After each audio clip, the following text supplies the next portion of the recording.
just leave something, not all the way around. This is Joe Crispin, former Penn State and professional basketball player. You are listening to the Mark Lesko podcast.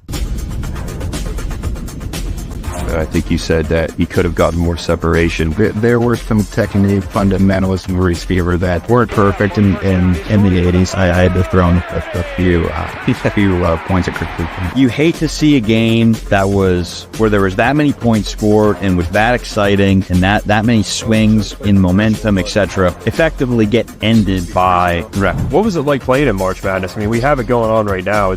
But playing there was amazing. I mean, like that's kind of your whole goal is to just be a part of that. It's such a special thing where the whole country is tuning in and anything is really possible, you know. When you first started playing football, you know, did you always want to play in college? No, I was growing up. I was a big baseball guy. Loved baseball. And then 8th grade, I remember I got a call from my uncle, Coach Nagel. He's like, hey, I got the job. And I was just like, all right, I'll play football for you. Like the video if you like the video. Ring the notification bells. Have a phenomenal weekend. As always, we'll catch you in the next one. You are listening to the Mark Lesko podcast, a podcast by diehard fans for fans. It's as honest and as raw as sports talk can be. Thank you for listening to the Mark Lesko podcast. Hey everybody, this is Greg Garrity. So Anthony Lottie will punt it away from the 41. Greg Garrity is the deep man for Penn State at the 10-yard line. Former Penn State receiver and 2016 Big Ten champion. You're listening to the best Penn State Nittany Lion podcast, the Mark Lesko podcast.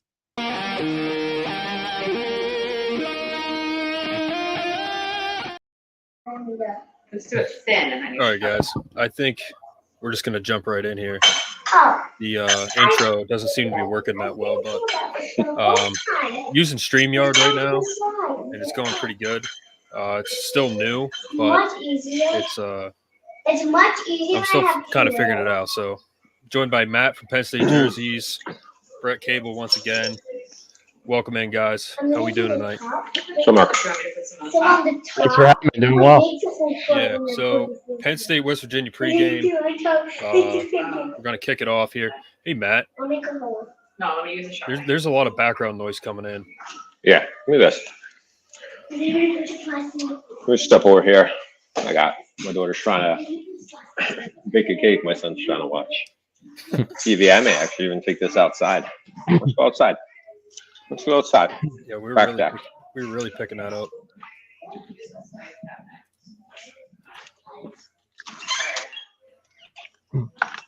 How's this? Good. That's Silent. You're in Hawaii.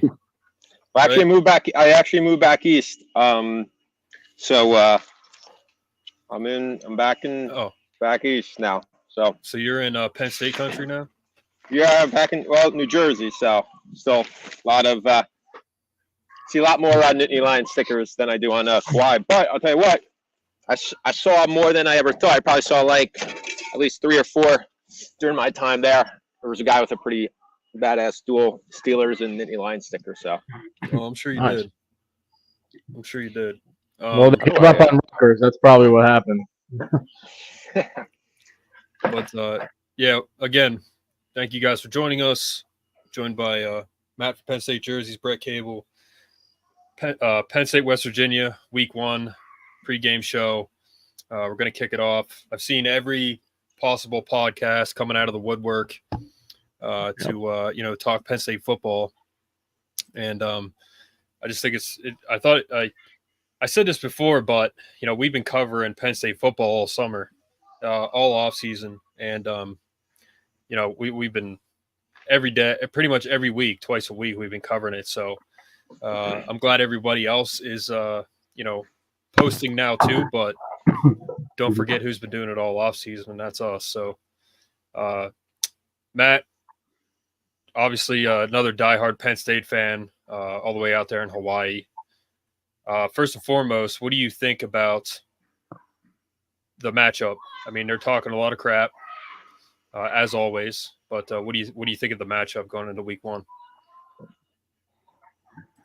Yeah, I mean, I'm not concerned about the game at all. I think it's very simple. I just don't think West Virginia is going to be able to score enough points, even close, to win this game. I'd be surprised if West Virginia breaks 20 points in this game. So I've felt that way ever since our roster got settled, kind of post transfer portal window, and you kind of saw what we were able to do in the portal to replace our guys in the secondary, and kind of reorganize what we were doing on defense. So I just don't see West Virginia being able to score more than 20 points, and especially a 12 o'clock game.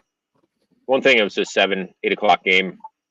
You sometimes see that opening week, teams at home, their defense can kind of play off that energy for a quarter or a half and kind of keep teams in games and kind of make it interesting. But I don't think this game's gonna be interesting at all. I actually think probably late in the third, early fourth, you're gonna see a lot of like Quinn Martin in the game at running back. I think you see Bo Prabula exclusively in at quarterback.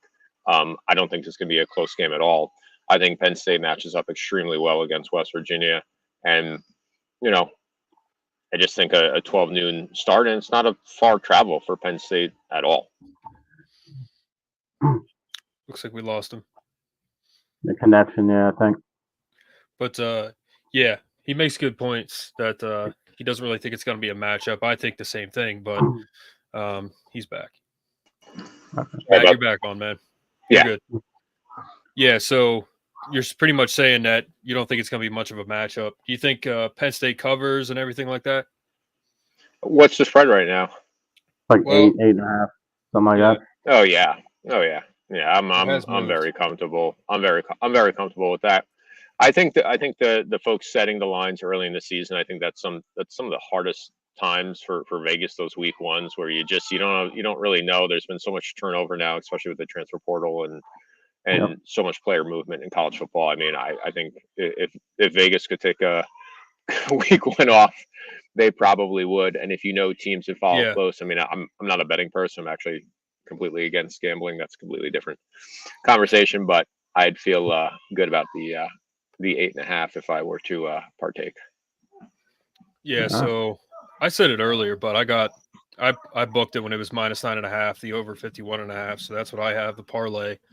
And I'm going to throw my. I could see the over 51 being a problem because I really think West Virginia is going to have a hard time scoring in this game, and I don't know if how thin Penn State is, especially at receiver, and how long the season is. Like, is Franklin going to keep these guys in when he really doesn't need to? Potentially midway through the third or even early in the fourth. All right, so what's your score prediction then, Matt? I'm going Penn State, kind of the kind of like that 31 to 36 range. I'm saying West Virginia comes in maybe kind of the mid-teens in points. I'd be surprised if they scored more than 17 points in this game. I mean, again, then you run into garbage time too, right? Like, they can have 10 points and then they're up, and Penn State maybe is up more, but that's the way I kind of see it playing out. Okay, so you pretty much kind of see West Virginia not scoring many points, and then with us, So my prediction is, I think what Penn State's going to do is I'm pretty confident they're going to put up a lot of points. And I think with this new offense and Kotelnicki and what he can do, what he's going to do, I think we're going to be really, really pleased with what we see. Therefore, I think we're going to put up like 50 points. And 50's a lot, man. It is a lot on the road, week one. It is, and maybe a pick six, something like that. Maybe a pick six. We could, top it off. Yeah. Well, I think we're probably going to have some defensive turnovers too, but I'm just really confident in this offense. I really do think that we're going to put up points. We're going to put up more points than people think. I think we're going to really shock West Virginia, and even with that 17 points, maybe 20 points, and that's really pushing it. I do think that we're going to cover that over. Matt or Brett, we kind of already talked about it, but what are your thoughts going into this game? We're 2 days away. So I mean, I think it all starts with the trench play, and I mean, Penn State has one of the best defensive lines in the country. We bring back all defensive tackles. They're all like 6-year seniors. They're all like over 300 pounds now, except for Zane Durant. And Zane Durant is a freak of nature. It doesn't matter how much he weighs. He's like 290, 6'1". He's built like a brick house. And then Abdul Carter moving in to edge, and then you got Denai Dennis Sutton. He's ready to make a big jump. I just listened to him on what was it? Not the pocket. The Lions Den started back up yesterday. He's ready to go. I mean, West Virginia has two good running backs, but we had the best rushing defense in the country last year, so I think we can pretty much hold up to that. When it comes to wide receiver play, there's been a lot of talk. Obviously, Trey Wallace is our most talented receiver. If he can stay healthy, he's going to tear people up. I believe in him. Liam Clifford is going to be a sleeper. He's going to start at slot. And then you got Amari Evans is most likely going to start over Julian Fleming from what I'm hearing, my sources. Yeah. Julian Fleming will play and have a big role. He's one of the best run blockers, so he'll be in the game. But if Amari Evans can take his talents to a new level, he runs a 4.3. So if you can get him open, I can see some explosive plays. I see Nick Singleton breaking a big one. I mean, it's been a while since it's happened. I think he's ready to go. Yeah, I think for like a score prediction, I'd say like 30, close to what we did last year, 38, maybe 40. West Virginia could put up, like, I was thinking like the teens as well. Unless we have like a missed assignment or something, I don't see them scoring more than 20 points, like you were saying, Matt. But yeah, I'm not really worried about it. Like you said, a 12 o'clock game. Not that we're good at 12 o'clock games. We're not usually like the best at those games, but Morgantown's not going to be as crazy at 12 o'clock as it would be at like 7 or 8. So yeah, I don't know. I mean, I'm excited to see what Cole Nicky can do with this offense. I think we're going to run the ball first. Could be a little shaky start, first drive or so, just to get the nerves out. But I see us taking this game over in like mid third quarter for sure. I don't even think it's going to be that long. I don't even think it's going to be that long. Yeah, I mean, I just think again, I mean, like you mentioned, I mean, West Virginia, the only thing is really do is run the ball, and it's going to be running into a buzzsaw with their defense, and just you get one negative play in that running game, and then it just kind of sets you behind the change. But you mentioned DDS on the defensive line. I'll tell you what, I think Amin Vanover is going to lead this team in sacks this year. I'm just going to put it out there right now. I think he is going to absolutely explode. Went to my high school in St. Joe's in Montvale. Not just saying that, but for that. But I think he's going to have an absolute monster season. I don't think Carter is going to be on the edge as much as people think. I mean, because you look at linebacker outside of Kobe King and Rojas, they don't really have a ton of depth there. I know they want to play kind of three safeties. But as the season goes along, I think you're going to see Carter more in situational rushing. I think you're going to probably see, and again, it's kind of my opinion, DDS and Vanover out there a lot more than Carter exclusively kind of on the edge there. And also going to depend on how these games play out, right? I mean, if Penn State's ahead in all these games, obviously he's going to have his hand in the dirt a little bit more. But I think also fans are a little bit like overreacting, like, hey, he's going to be like the full-time defensive end and whatnot. And I said, I don't really know. They're just so thin at linebacker in terms of experience. I think they're going to need him there.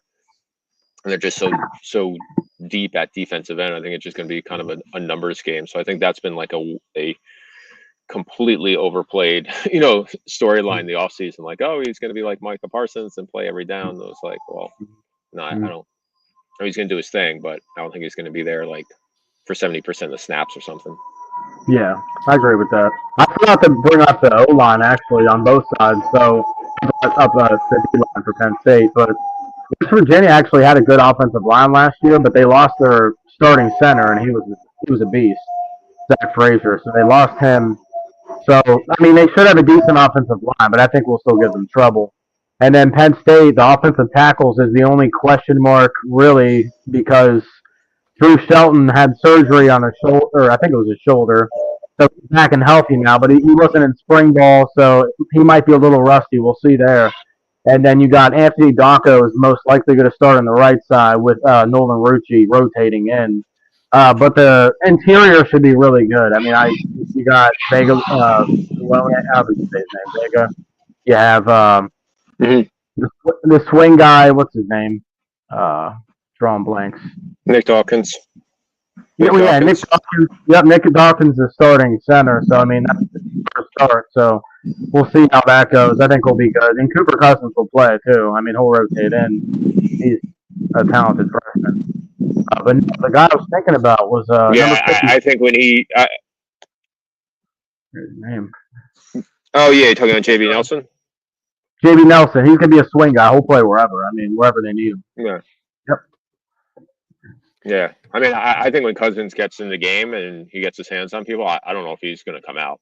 I mean, like from what I'm seeing and reading, like not just physical stuff, but like the story Franklin told, like out on like a Friday night, he's like doing reps in like the workout room or on the field, like you know that's the stuff where you're like you know, if you're competing for a position with him, like you don't want him getting on the field because as soon as he gets on the field, he's just not going to come off. I mean, I think he's just so locked in mentally, and I think that's one of the things that's so hard for, especially offensive linemen, making the transition from high school to college, is the mental aspect of the game. And he just seems extremely sharp and extremely prepared. And I'd be very surprised if he wasn't, you know, starting along our line by week 3, if not by week 2. I mean, I don't want to get like too crazy, but I mean, listen, talent's there. I mean, he's a grown man. He's 18, but he acts like a grown man. Like he's mature and like he's ready to go. Like he's more locked in than any freshman offensive lineman I've ever seen. Yeah, no, he's tremendous. And then, you know, too, I'll kind of throw it out there. What about the kicking game? I mean, our kicking game came through in all our games last year when we needed it. I mean, we made all our field goals and extra points against Ohio State and Michigan. The most important games, those were pretty clutch kicks. You know, kicking isn't a problem until it's like a really big problem, you know, really quickly. And that's been the difference in many of the games, right? You look about like Penn State 2005 versus Michigan, you know, Kevin Kelly missed a field goal and they would have wound up winning that game even with the Manningham catch. You look at 2008, right? You know, against Iowa where they lost, it was a 3-point game. You look at these, you know, 1-score games versus Ohio State over the years. How comfortable do we feel about our kicking game? Because I feel like, you know, you look back on teams that win conference championships or they make it to the playoffs. Like there's like a time of the year. There's like one moment or two moments during that season where the kicker's coming out and it's like, all right, like, is it really coming down to this? And it is. And all of a sudden it's the most important play of the year up until that point in time. Yeah. So even Franklin said, he's like, we got 3 guys. They have Chase Meyer. He transferred in from Tulsa. I think he's probably in 3rd right now from the sounds of it for like longer field goals. And then you got Ryan Barker, a walk-on. There's been a lot of talk about him. He could possibly start over the guy who started against West Virginia last year and missed 2 field goals. They pulled him out, and then they brought in, I can't think of his name right now. He left. Yeah, the kid. He made every important kick. Yeah, after that. Yeah. So he's done. Alex Falcons, that was his name. Falcons, yeah.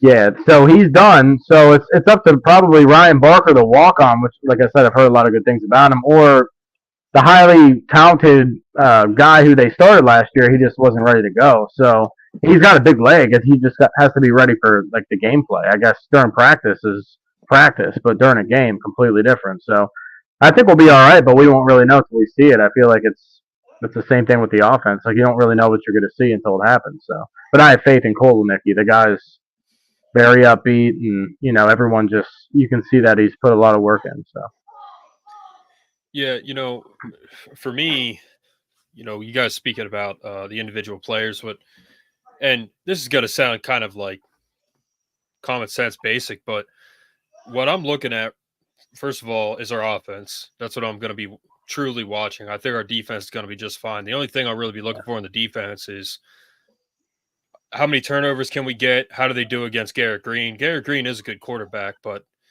you know, he's not as good as Drew Aller by any means, in my opinion. I mean, he had some pretty decent stats last year, but how our offensive line, I mean, put us in the Big 12 and we're in the college playoffs, right? I mean, everyone's numbers looks better in the Big 12, right? I mean, it's just So apparently, like, he's a good runner. Like, he's a really switchy runner. He can throw it downfield, but he's not accurate.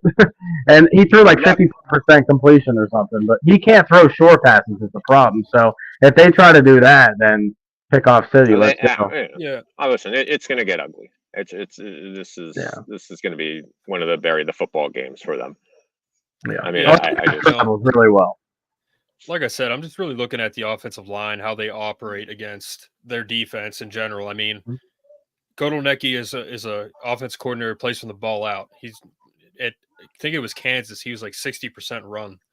So we're going to run the ball a lot, and I think that's where we're going to see a lot of our early points.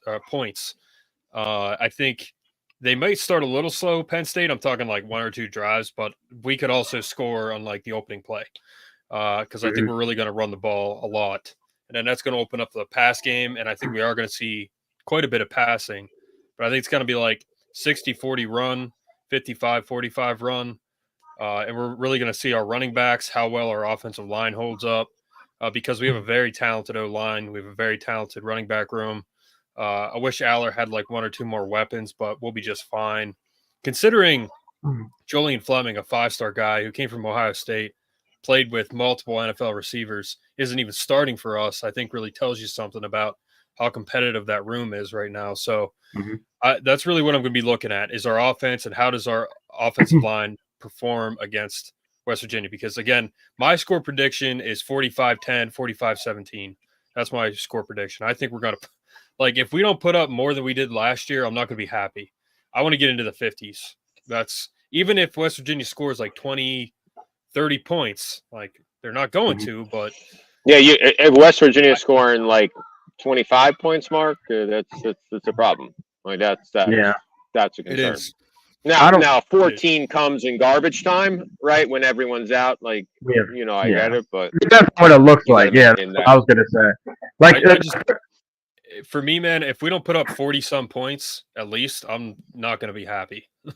So it just depends on what it looks like. Like, 'cause if they, like he said, if they put Bo in and pull the starters and stuff, yeah, they're just playing for experience. So it all depends on what it looks like. You know what I mean? And I actually forgot to bring up. Franklin said Luke Reynolds, the 5-star tight end, that's a true freshman. He's like, oh, he's going to play on Saturday. So, like, obviously Tyler Warren is super talented. He's going to be the starter. And then Khalil Dinkins is coming back from it, a little bit of bumps and bruises. Andrew Rappaway is going to play, but Luke Reynolds is going to play. That's telling on how much strides he's making as a true freshman who's been on campus for a few months. So, excited to see that. Tight ends, Andrew Rappel, I have it pulled up right now. It's from the Delco Daily. 2 Penn State freshmen will see their increased roles against West Virginia. It says tight ends Andrew Rappel and Luke Reynolds are expected to see significant time in Khalil Dinkins' absence. Dude, that's insane. And we said this before, Brett. The fact that you have a guy like Luke Reynolds, who's a freshman, as a TD king, and then you have these freshmen playing in meaningful time against in D1 football, let alone week 1 as a freshman at West Virginia. It's going to be hostile. I mean, that is absolutely insane. And we have the best tight end room in the country. I mean, it's insane how many tight ends we have. I'll say we have the best in the sense we have the most potential because we have like 4 or 5-star guys at like 3rd and 4th string. I mean, it's unbelievable what we got. But that's an insane aspect to that, Brett. Like you just said, the fact that we have those guys playing, that's crazy. That's absolutely crazy. Matt, what do you think about that? They've done it for a number of years, right? I mean, they've developed, whether it's Strange or going back not too far, but Kyle Carter, Jesse James, Mike Gesicki. I mean, even Adam Bredeman. I mean, obviously he had some knee injuries, but still recruited him. Looking at Pat Fryermuth. I mean, over the years, I mean, it's just been a pipeline of a position that they've developed in both 2 ways, both always having a very serviceable guy, but also having guys in the wing where there's no like drop off for a number of years. And I think that's one area, obviously, in receiving room, we've struggled the past couple of years in terms of like having that next guy after Jahan Dot, number 1 for a number of years, and we've seen how much a difference. I mean, not only Penn State's offense, any offense, having a number 1 receiver makes, and having a number 1 tight end has been kind of what we've relied on offensively for the past certainly last year with the production through the passing game. But they're doing a good job, and that speaks to the development, right? And it becomes easier to recruit a position as you start to get guys in the NFL. Look what Ohio State has done with their receiver room, right? Where they just line them up, and what we've done along our defensive line and along with our defensive backs. I mean, we pulled a 4-star kid from California. I mean, think about that. It was one of the best defensive backs in the country, and then Jameer Joseph from St. Joe's in Montvale, again, another alma mater, right there. They're just lined up because they're putting guys in the league, and it shows. See, I don't know how much like live action they're going to get, and I don't know how much of that is because he's injured or they've earned it. I'm sure he's not going to put him in there, but he's not ready. I would have I would have some reasonable expectations, there. With them. But like you said, Mark, I mean, for them to get reps is extremely important. I mean, these guys we hope to have in the program for at least another 2 more years, 3 more years. And to get that right away, I think makes a huge difference. I mean, look at even Pat Freiermuth, right, as a true freshman, catching the touchdown in the Ohio State game at home and him having a phenomenal year, and then continuing that all the way through. You can get that foundation your first year. Like you said, like being in literally like a high school graduation 3 or 4 months before that. I mean, it's impressive. So yeah, they're in a good spot. Yeah, he's he's basically a high school senior too. That's but some of those too, like they get like kind of held back or whatnot too. So some of those are reclassified. Yes, he could be a high school senior, but I also think like age wise, he's like 18. So I just felt it would be like a little bit careful. Some of those kids with like late birthdays, that's how they do the reclassification. Yeah, kind of like a redshirt year. I was going to say you see a lot of basketball too. The seasons are only going to get longer, especially this year with the 12-team playoffs starting. So it's even more important getting these young guys reps early because it's going to be a long season if we do well. So, which I think we will. So. Yeah, I think at the end of the day, what we're going to see is a dominating performance by Penn State. I mean, I'm optimistic. Am I going to guarantee that that's going to happen? No, but no matter what, I think Penn State's going to dominate this game. It's just how well will we dominate the game? That's pretty much what it's going to come down to is how does the offense perform? Like, that's it. That's really what it's going to come down to. The defense is going to be fine. I mean, I don't even know how much it's really I don't know how much that really is going to matter, right? Like, I put this game, honestly, I put this game in every game but 2 games into this category. I just want to come out with no injuries.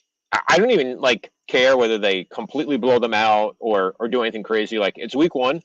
The only thing that's really going to derail this team from having a legitimate shot at a college football playoff is the series of injuries, right? So, to me, I don't want to risk any injury late in the third if this is a 3 or 4 score game. Yeah. To have guys out there to run it up. I mean, listen, we're thin. Like, at a certain point, every college team is thin, right?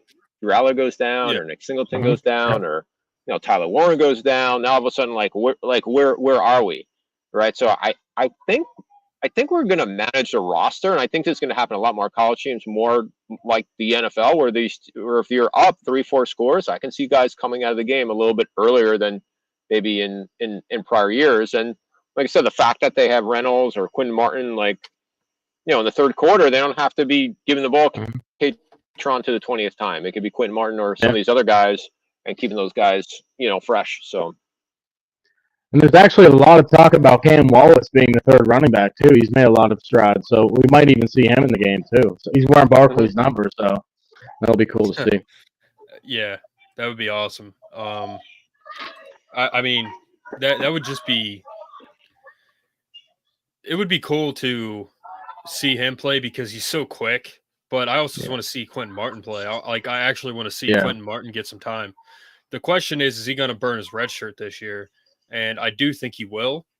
And I hope he does, because I think if he plays this year, he'll be he's going to have – I know he's basically a 4-string. Yeah, but no one's staying 4 years, right? I mean, 4 years is a long wear and tear in the body, right? So, I mean, you got to get him some reps. I mean, next year – you got Katron, you got him, and then I mean, shoot, even they still stay and he's limited. He still has 2 more years after that. And they're local kids. So I mean, that I wouldn't even. I mean, redshirt's burnt. I mean, Frankly was saying too, post game. there's no sense. I mean, you're trying to like. Go ahead, Matt. The connection got cut off. I don't know Postseason doesn't count. Yeah, so they could play 4 games in the regular season, and they could play in the postseason. It doesn't count towards burning a red shirt, so that's pretty cool. Yeah, I think you know what the problem is. They're going to be up in so many games, right? I mean, they're like listen, the season comes down to 3 games, right? If they win 2 out of 3 games versus USC, Wisconsin, and Ohio State, they're going to the playoffs. The rest of the games, they're 10, 20-point favorites. That's what the whole season comes down to. So, I mean, you're going to have 8 games where there's going to be serious garbage time, and you don't want Allen or Singleton with the ball. So I don't see even a path where he can even try to navigate only 4 games. Even if the other kid you mentioned comes on who's wearing Barkley's old number. I mean, it's just going to be, it's like in baseball, right? Like you got to fill innings. There's going to be just plays that are going to need to be filled. And he's gonna have to. I say this kind of tongue in cheek, but he's a 4-string running back, Quentin Martin. But I think he's going to come out when he does play, and I think he'll get some meaningful time at some points in the season. I think he's going to have almost like a Nick Singleton type freshman year, where you're going to see him make plays. You'll be like, "Holy crap, this kid is insane!" And then if it goes well this year, both our running backs are gone. Including our quarterback. We could be looking at a Cam Wallace, Quentin Martin backfield, which is holy moly, that's insane. Which is fine. Yeah, which is fine. I mean, that's college football. You got the guys for 3 years. You know, it's Joe Paterno days, man. Like you went from Tony Hunt to Austin Scott, Tony Hunt, to Evan Royster to Stephon Green to you just kept going down the line. I mean, Silas Red and then into Zach Winak doesn't really count. But I wish Silas would have stayed, man. I wish Silas Red would have stayed. He went to USC after like 1 year, right? Oh, I know. I hated that. I when I was in school, I saw him one time, and it was right outside a white building. We were crossing the road, and I walked up, and he was standing right next to me. And it was just like right after he announced he's going to USC. And I just wanted to ask him, like, dude, why? And it didn't pan out for him there. It didn't pan out. No, and it didn't pan out for Justin Brown, didn't pan out for Kari Fort, didn't pan out for any of them, really. No. And I think if they don't transfer that year, we had a good chance of going undefeated. And they're going 11-1. I mean, they're going 11-1 because you think about it, I mean, they lost the first game of the season when they had Hodges returning the punt, and then which he fumbled, which was like crazy. And then they lost the Virginia game on the 3 or 4 missed kicks, and then they got hosed in the Nebraska game, and then they were actually leading Ohio State 7-0 at halftime. But there's no question. I mean, Fort wouldn't have played that much. They were stacked at linebacker. But yeah, if they had Silas Red, I mean, that team's at a minimum 11-1, and he really messed up his career too. I mean, he got buried out there. I mean, that team, I remember number 1. They played the first game of the season at the Meadowlands versus USC that year, and they had Marquise Lee, and they had Barkley, and they're like, oh, Silas Red, and they had one other really good receiver. Yeah, and then by week 3 or 4, it was like all done, and he hurt I think he destroyed his reputation in terms of his marketability. And listen, if he would have stayed and it would have been the bell cow of 11-1 team, I mean, at worst he's a third round pick.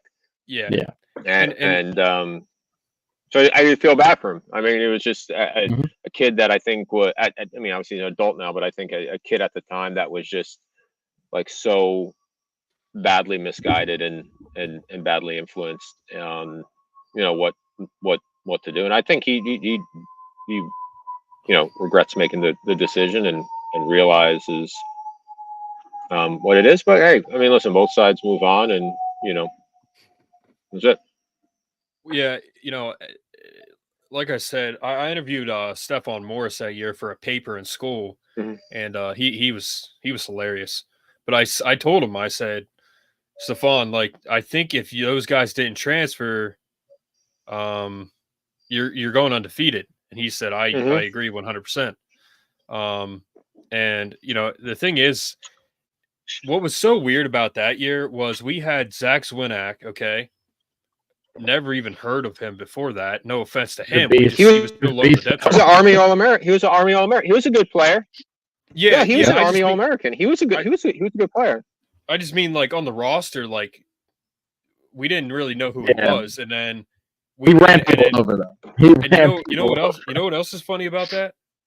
That year when they played Alabama, my freshman year, I remember at the end of the game, Shawnee Kersey had this big catch. Dude, we didn't even know who Allen Robinson was. Mm-hmm. And then the next year, he's a starter. You know what I mean? We had like fourth string guys starting on our team, and we still could have gone.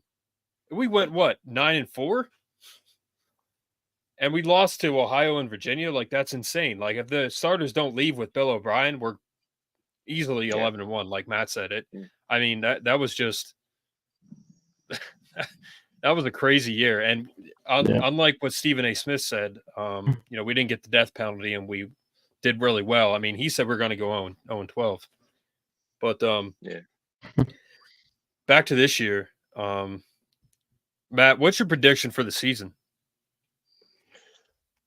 Very simple. It's getting dark there, I gotta say I gotta drop off after this, but I mean this season's real simple. You look at the schedule. This team's going to start 5-0. They're going to be heavily favorites. Season to me comes down to one game and one game only, and that's USC Week 6. They win that game, they're in the college football playoff, because I think they would go ahead and beat Wisconsin on the road, and it doesn't matter if they lose to Ohio State at home. And if you check the back end of the schedule, it's pretty bare. So this season hinges on that game at USC. Mm-hmm. Yeah. And that's it. That's it. I mean, this whole season comes down to that game, and that's it. They lose that game, they're in a heap of shit, because now you have a situation where, okay, you beat Wisconsin at Wisconsin. Wisconsin's not going to be that great. It's still a hard place to play. And let's say you do lose to Ohio State at home, you're 10-2. What's your best win? Look at those first 5 games. They're pretty rough. Even if West Virginia goes 10 9 and they'd have to go 10-1 or 9-2 the rest of the way, and now you're your best win is on the road against a 9-3 team. You just don't have anything to make a very strong case in any real compromised position later in the year to say we should be one of the 12. So that's it. The season comes down to the USC game. That's it. They win that. They're in. If not, they'd have to pull it off against Ohio State at home. Your prediction is 11-1. I'm going to 11-1. I'm going to 11-1. No worse than 10-2. All right, Brett. Pressure's on. What do you think? I got to drop off, guys. I'm getting bitten. All right, buddy. Hey, Matt. Thanks, man. I really appreciate it. Enjoy it. Let's jump on after the game next week. It was nice chatting with you guys. Yeah, Matt. If you want to do Saturday night, we can. I don't know if Brett can, but we can come on, Matt, if you want. So possibly, yeah. Let's do it, man. Penn State jerseys. Follow him on Instagram. Have a good night, man. Enjoy the cake. See you, bud. Yeah. So I mean, I agree with what he said. If we can pull off, if USC's defense is if it's anything like it was last year, I mean, I think their defense will improve a little bit. They only got a few players in the portal on defense, so you still have the same players mainly. It's not going to be exponentially better, So going on the road, that's a long travel too. So I mean, I think we'll be fine. But yeah, if we can beat USC, Wisconsin's not going to be very good. It's going to be hard to play there. That might even be a night game, which I think we'll be wound up for. So Wisconsin, I think, will probably be a night. Yeah. Yeah, we have a bye week before Wisconsin, which can be good, can be bad. You know how we do after bye weeks. So it just all depends. I'm never a fan because we have 2 bye weeks this year, actually. So that's the second bye week. Awesome. Which is good because that gives guys rest and a chance to stay healthy. So I'm a fan of that, but it's just I'm not a fan of. Yeah. Your mic's a little cracky. Is it good now? It's a little cracky. I don't know. I don't think it's anything you're doing. It's just coming through kind of cracky. Oh, okay. Yeah, I can't tell because I can't hear myself. But what was I saying? Oh, so yeah, I'm not a big fan of bye weeks, but Washington's a whiteout. I don't think Washington has a chance. I'd say we beat them by 14, 17, maybe more than that. It all depends. UCLA, that's going to be a walk in the park, most likely.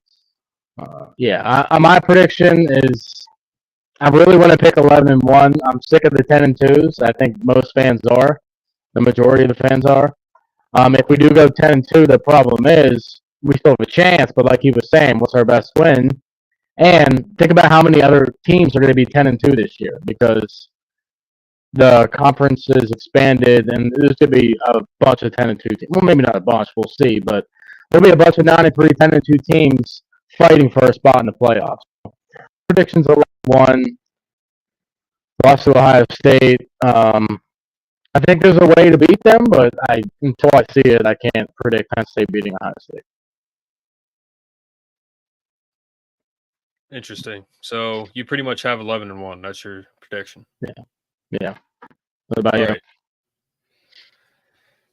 Oh man, dude, it's just so like I want to be realistic, but I'm also, one thing I really try not to do, and I don't do it, is I try not to be biased. I try to be realistic. I mean, that's the thing about this podcast is, yes, we are fans, and we're diehard fans. We know the history of Penn State because we love it, the program so much, and that's what makes this podcast different.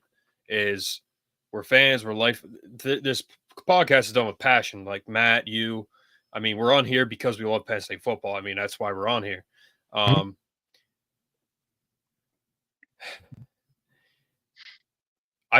don't know, man. I really want to say that we're going to beat Ohio State. First of all, we'll start with Ohio State. Okay. Speaking of bye weeks, 2008, when we lost to Iowa, that was after a bye. That's what was so heartbreaking about that was we had a week of rest and we still lost. I mean, we're going to the national title that year if we don't lose at Iowa. So, you know, I'm going to pull up the schedule real quick and then I'll just go down through it. But I don't know, man. It's a tough decision because it's a tough prediction because I don't know what exactly we're going to do in terms of who are we going to do well against. And, you know, the thing is, I do think that we're going to see. Okay, so we got at West Virginia. All right, that's I think a W. Yep. Okay, Bowling Green a W. Bye in week 3, which is crazy, but that's cool. Kent State, my birthday weekend, that's a W. Illinois, I think it's a W, but they're a good team. They're well coached.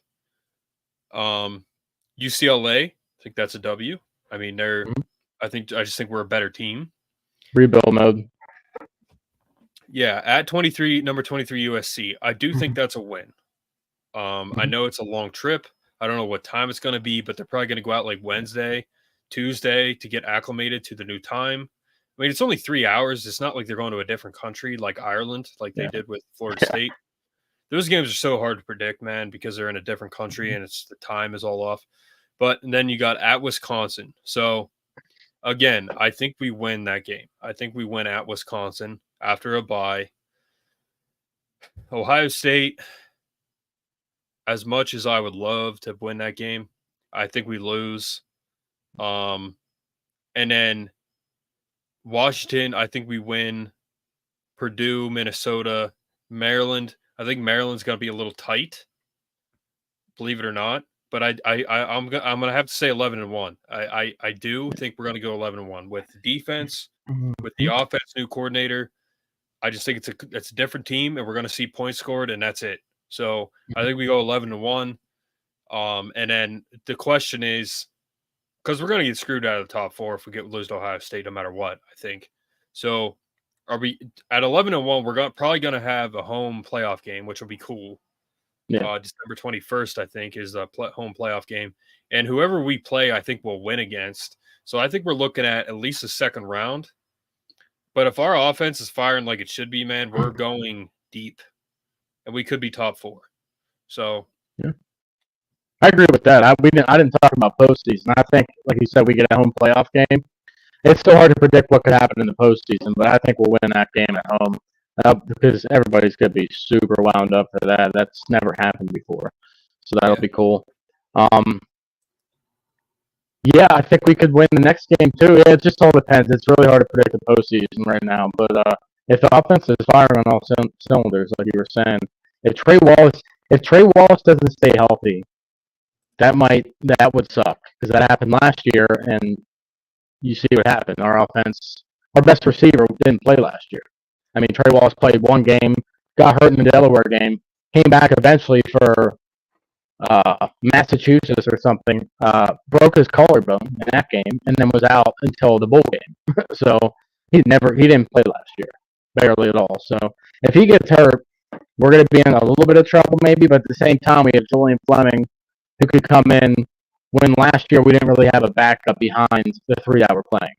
So I think we'll be okay. And then Franklin said there's those young guys who need to make strides, that they're doing good things. Anthony Ivy, what's his name? Anthony Ivy, Mekhi Flowers.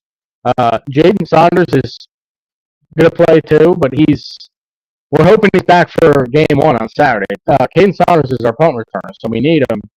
He's been through some bumps and bruises, so we'll have to keep an eye out on that. If Caden Saunders doesn't play Saturday, no idea who's going to return punts.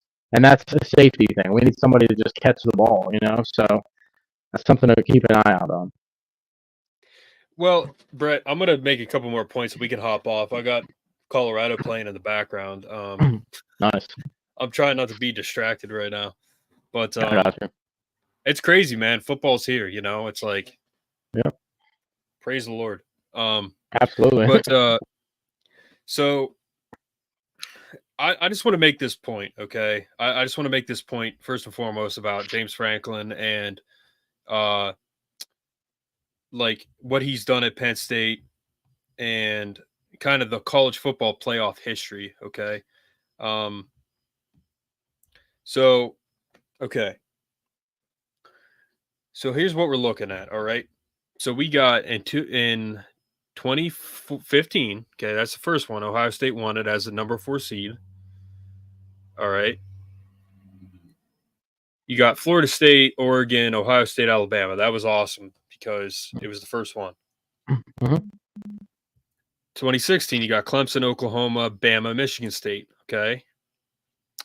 Then you got Michigan State made the playoff before us. All right. And they got killed. You got Bama, Washington, Clemson, Ohio State, which we should have been in that year.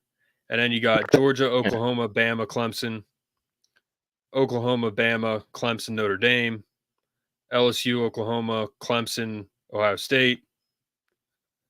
Yeah,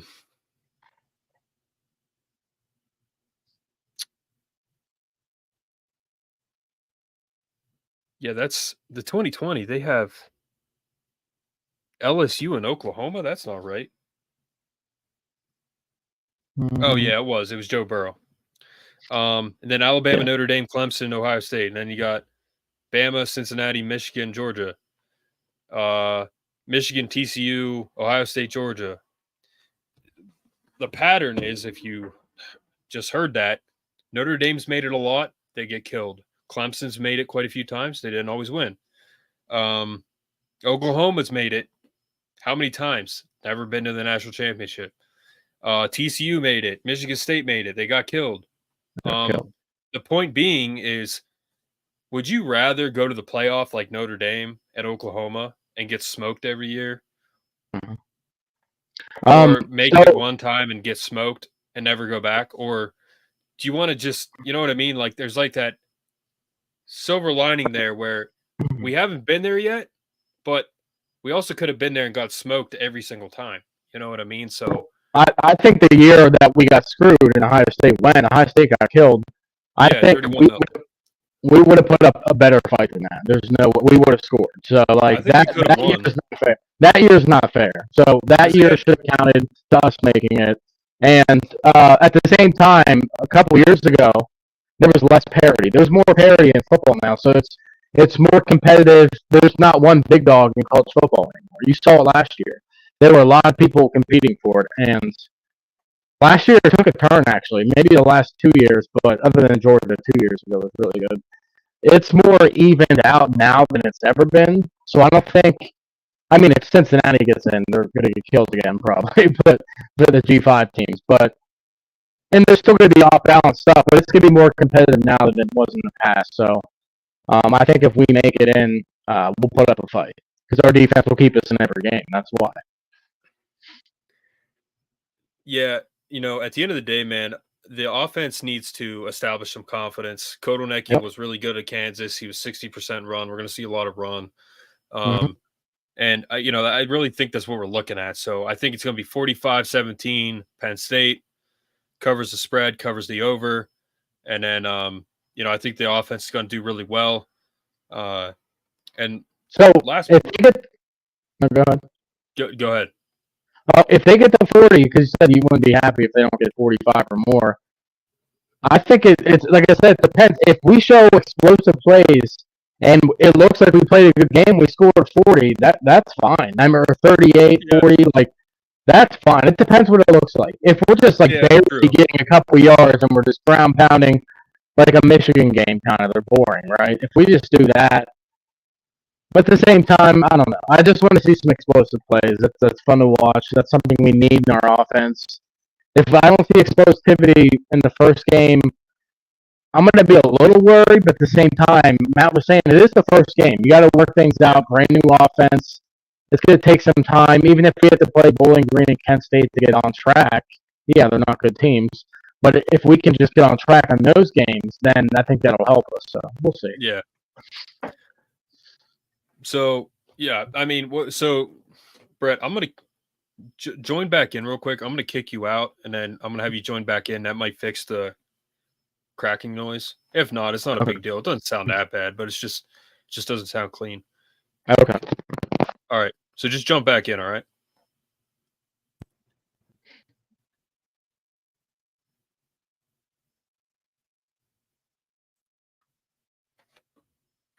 All right, we're going to wait for him to jump back in. But, yeah, that's my score prediction. So you guys put your score predictions below. For those of you that are listening, put your score predictions below. Let me know what you think.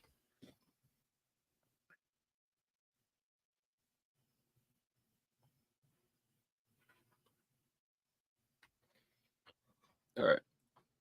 You're back. Can you hear me? Yeah, can you hear me? Is it good? Yeah. No, it's still cracking, but it's all good. I'm not sure what it is.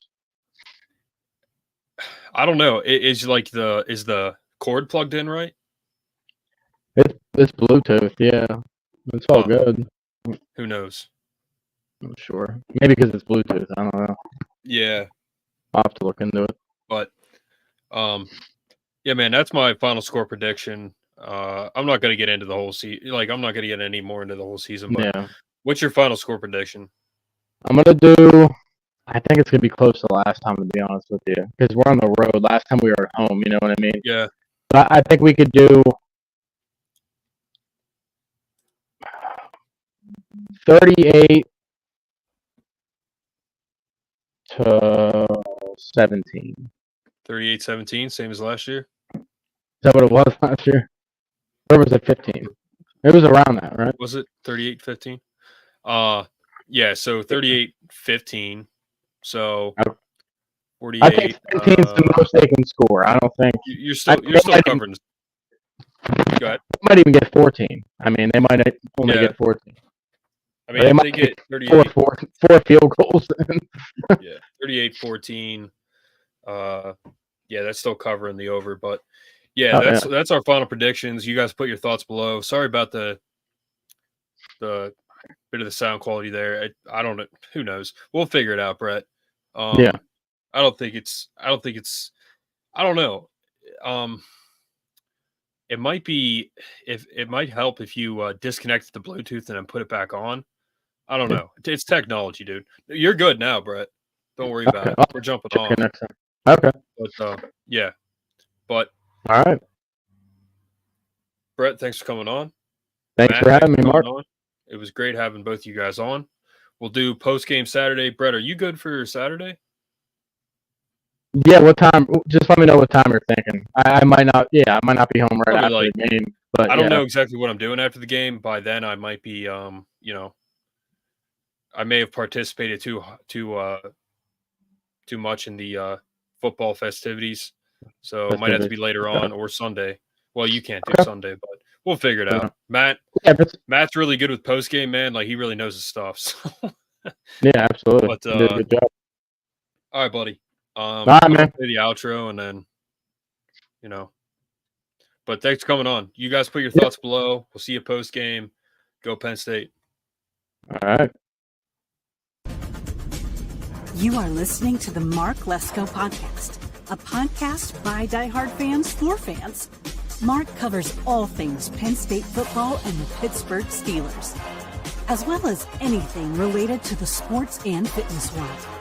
Tune in weekly to listen to a couple of dedicated fans talk about these topics without filters. Thank you for listening to the Mark Lesko Podcast.